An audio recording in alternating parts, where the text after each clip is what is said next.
उपनाम, कुलनाम अथवा simply we can say surname. कौन यह बिना केवल निज नाम अस्तित्व और व्यक्तित्व को नहीं बंचीबाटा एते कष्ट ए समाज रे?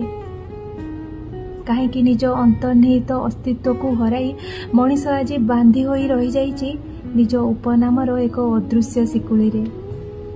कहीं ये उपनाम साजिछि कहा पई गर्व और अहंकार, ता उच्च श्रेणी रो प्रमाण पत्र, अन्य श्रेणी को नीच मानी ताको लज्जित और अपमानित करिबा पई ता शब्द रूपी खड़गर एक तीक्ष्ण धार।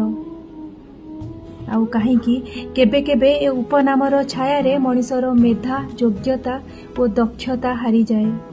अपरपक्षे ए उपनामर सीढ़ी धरी योग्यता नथिबा मनीषटीए भी मान्यता, अधिकार और सफलतार शिखर को चढ़ी जाए। कहीं ये उपनाम दिए जनों को गर्व और अहंकार भरा काया, आउ कहा पई आने ता जीवन रे लज्जा और अपमानर कला छाया।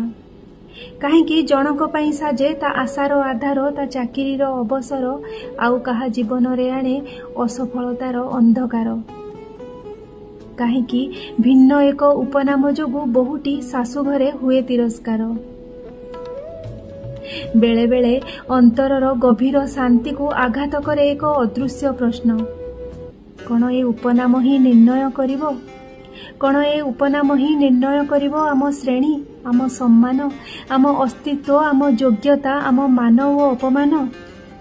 बोधे हाँ, कारण ना किछि श्रेणी छाड़ी पारिबे तांको उपनामर गर्व और अहंकार, ना आउ किछि श्रेणी छाड़ी पारिबे तांको उपनाम जोगु पाउथिबा किछि विशेष अधिकार।